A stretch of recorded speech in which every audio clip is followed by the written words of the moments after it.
What's going on, guys, and welcome to Rabbit's Used Cars. You know, I get a lot of questions about this car, and I never drive it. I figure I'd give you a little history lesson today on Rabbit's Used Cars.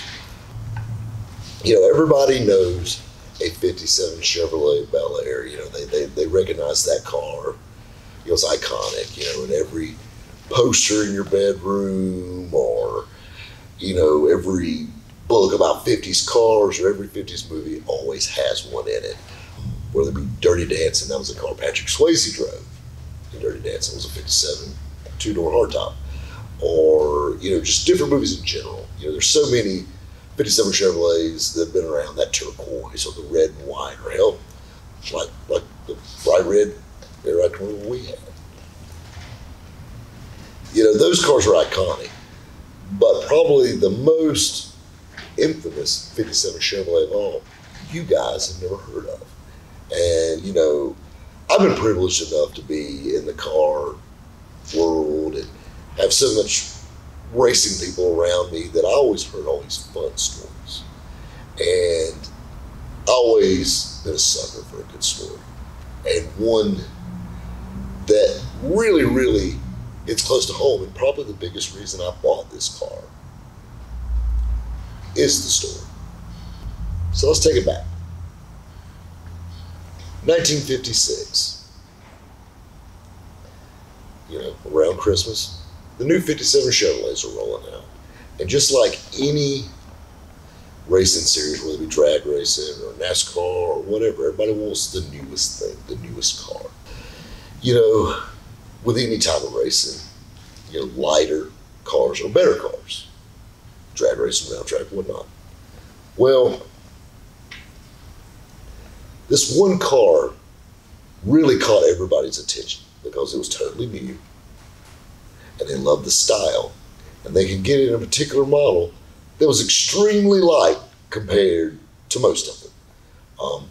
And that car was called a Duntov Chevy 150. So basically, it's kind of like the whole muscle car thing in the 60s, but this was in the 50s. They took the hottest motor and put it in the lightest car that they could race with, and they took it racing. Well, naturally, the NHRA Superstock guys got a hold of this first, and they started racing these Duntov 150 Chevys. And the 150 actually got dropped off. They were just called Duntov Chevys. And you could go down to your local Chevrolet dealership and order a 1957 Chevrolet 150 with a 283 cubic inch fuel injected, mechanical fuel injection in 1957 Chevy engine that at 6,200 RPMs made 283 horsepower. So you got to think about it, it was making 1 horsepower per cubic inch in 1957 from the factory. And these cars were a little special. That was a neat thing. So the drag racing guys loved it. Well, next thing you know, the NASCAR boys start paying attention. They were thinking, hey, we could use this here in the round track stuff. Now keep in mind, NASCAR back in the day, they raced on dirt. Daytona was a road course and half sand. This is actually when they raced on the beach and then went down the main drag, A1A, and circled. That was the Daytona race back then. Well, this race is coming up. And keep in mind, NASCAR guys want the latest and the greatest thing. So they want the new body styles. And Chevrolet recognized that, the whole, you know, win on Sunday, sell on Monday thing. They teamed up with a dealership in Atlanta, Georgia called Nally Chevrolet. Nally Chevrolet is a very large dealership still to this day. And Nally was a huge dealership. Well, there was also a company, a speed shop of sorts in Atlanta called Southern Engineering and Development Company, or SEDECO. And they teamed up with Nally Chevrolet and General Motors to build the ultimate NASCAR car. Now keep in mind, NASCAR then and NASCAR now are two totally different things. We're not talking about the same damn car with different stickers on it. They were different cars. These were factory cars that they started with. And they had to run the factory power plants they came with. So naturally, a 283 V8 that made 283 horsepower was appealing to them in a light car. but they wanted to make it better. They wanted to make it where it worked better for their application. And that's where Zydeco in Atlanta and Nally Chevrolet came in. They ordered 7 black and white 1957 Chevrolet 150 2-door sedans. And I know what you're saying, a sedan's a 4-door. Yes and no. 30s, 40s, and 50s, there was such thing as a 2-door sedan. And basically, a 2-door sedan has the bigger quarter windows in it. So it has a full-size back seat. It's considered a full-size car, but it's still a 2-door car. They were looking for all the ways to make this car perform even better. So we had this great power plant. It's backed up to a 3-speed manual transmission. So what could you do to make it better? Now, keep in mind, you just couldn't pick up your phone back then and call Willwood up and get some big brakes, or call this company and get this. It really wasn't out there. The 283 was a relatively new engine. This was a new thing. This mechanical fuel injection, no one knew anything about it. It was, this was all new. So this is where Zydeco came in Atlanta, and they started playing in Chevrolet's parts bins. And of course, now the Chevrolet being the dealer they got their hands on all Chevrolet's good stuff. If you ever see a real Black Widow, this is a clone car. This is a true 150-57. This wasn't one of the original Black Widows. This is modeled after a Black Widow, which it's kind of funny. Almost every one of these cars you see are painted black and white. If you ever notice, they had white steel wheels, and if you look at the lugs, they're 6-lug. Well, 57 Chevrolets were never 6-lug. They were 5-lug. Why are they 6-lug? Because they had a Chevrolet truck rear end, and with 4 11 gears and positive traction in the back. They had 6-lug axles on the front. And you said, why they had to do it on the front? Because they ran truck brakes on the front of them. So they had a bigger drum brake on the front of these things. So keep in mind, they didn't have disc brakes back then, kids. Doing all this to build the ultimate, lightweight, fast, handling, stopping car. And they've done several things. There were actually 175 things that Zydeco changed on the original 7 Black Widows. 7 NASCAR drivers got these cars, and they head off to Daytona Speedways. These were the first fuel-injected NASCARs, long before all the stuff you see now, 1957. They were pretty sure they were going to do good. They didn't know how good. They cleaned their clock. Daytona Speed Weeks, they literally did so good in Daytona with these cars that NASCAR changed the rules after the race to even the playing field. They made them take fuel injection off the cars and put a 390 CFM 4-barrel carburetor on there instead. Outlawed fuel injection all the way around. They'll say NASCAR thought that'll slow them down. Zydeco takes it back. They tune the car for carburetor. And I'm not tuning with your laptop. I'm talking about tuning with like a flat tip screwdriver using your ear. Real tuning.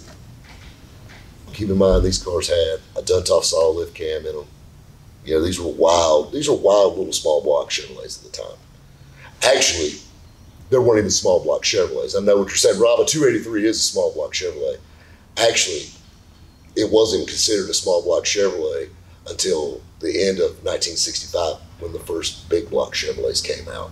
So technically, there was never a small block and a big block. It was just a 283. A little more for you.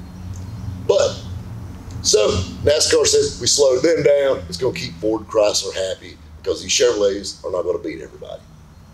So what do? They clean sweep every race they go to still in these Black Widow cars. So they were racing, and I'm talking about big names in racing. Ralph Moody. Ralph Moody. I've never heard of Ralph Moody. You ever heard of Holman and Moody? Some of the fastest Fords ever made couldn't keep up with these cars. You got wild Chryslers with their Hemi engines in them. Couldn't keep up with these little 283 Chevrolets. It was lighter, stopped better. These cars were clocked running 140 miles an hour on sand in Daytona. In fact, that's how they got the name Black Widow, because the drivers had a death wish. And the guys at Zydeco told the drivers that this will kill you, this car will. And that's why they got nicknamed Black Widows. That's something that's really cool. And after that, everything that Snicker did got outlawed. So it was only a 1-year deal. You know, and they stuck around for a little while. They helped out, and they actually started teaming up with some of the drag teams. You know, it's pretty cool that a little plain Jane 57 Chevrolet knocked NASCAR on its ass out of nowhere. What I love is you know, when everybody thinks about high performance, you think about California and out west and these engineers, all this stuff. These are a bunch of good old boys in Atlanta, Georgia, at a Chevrolet dealership that liked to race, and liked to win. Threw a little money, threw a little parts, used their heads. They showed them what's up. I tell you what, I'm a big fan of this car. Like I said, that story is why I was so attracted to this car. And this one, like I said, is not a real Black Widow. It's a true 57 150. And that's what actually makes this car really rare, is they didn't make a whole lot of them. Keep in mind, the 150 was considered the utility sedan. This is what driver's ed cars were. Well, most of them were 6-cylinders. This car started life as a 6-cylinder car. Now it's got a little hot early 327 in it, you know, Muncie 4-speed. Lower down, got disc brakes on it, sitting on billet wheels. Just a sweet car. It's got an air rear end under it. It's got 11-inch wide wheels on the back of it. Just a cool ride, you know, perfect stance, perfect paint. I mean, it's just a killer car. But what I love is they didn't get too far from the plant with it. Like, the interior still has all the original style interior. And these cars were so plain. Like, if you look at the dash of the 57 Chevrolet, I mean, it's a work of art. I mean, all the stainless and chrome and all these little doodads and all this stuff. This car has nothing in it. Like, it's just as plain as it gets. I mean, literally, it has gauges. The end. Has the same steering wheel a Chevrolet pickup truck has in it. Like, it was just the most plain Jane, cheapest car you could get. But still, look at all the chrome that's still on this car. Even the cheapest one was loaded out in chrome compared to today. That's the cool thing about it. Another thing is, you know, the Bel Airs were so popular that a lot of people took these 150 cars and 210s, which was the model in between the Bel Air and the 150, and would take and drill holes in them and put the Bel Air trim and up badge them basically to turn them into Bel Airs. So that was another thing that count these cars out. And keep in mind, like, you know, the Black Widow cars, those cars lived a hard life. Those things were tortured. I mean, I don't think I'd want an original Black Widow car because there probably ain't much original Black Widow to it anymore. I bought this car out of Pigeon Forge, Tennessee. It's a phenomenal car. It's been built for a while, but it's super slick, super fun. So it's a fast little car too. Actually, it runs really good. It's a shame. I actually forgot I owned this car one time. I think I'm going to practice a little social distancing by getting myself out of town just as fast as I can in this little badass 57 Chevy. Guys, stay safe out there. We'll catch you next time here at Rabbit's Used Cars.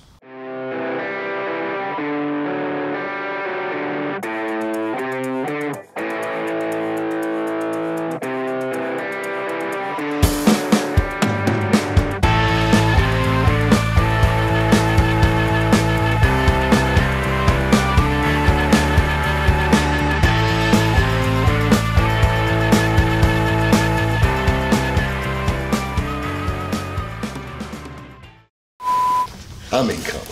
I mean, who wants this? Really? A lot of people. I mean, good Lord. Let me answer that for you. I'm glad I didn't eat breakfast yet. God.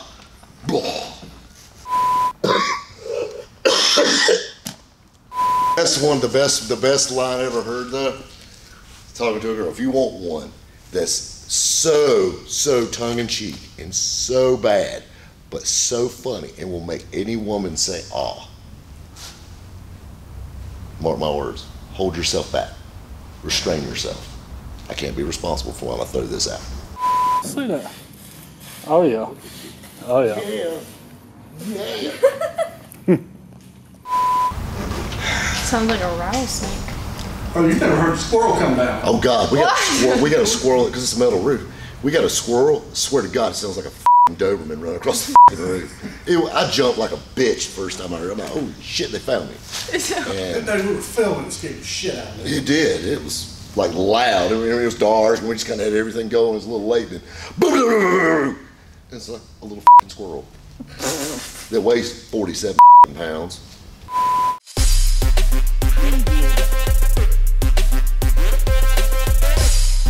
Were you about to bust in some James Brown?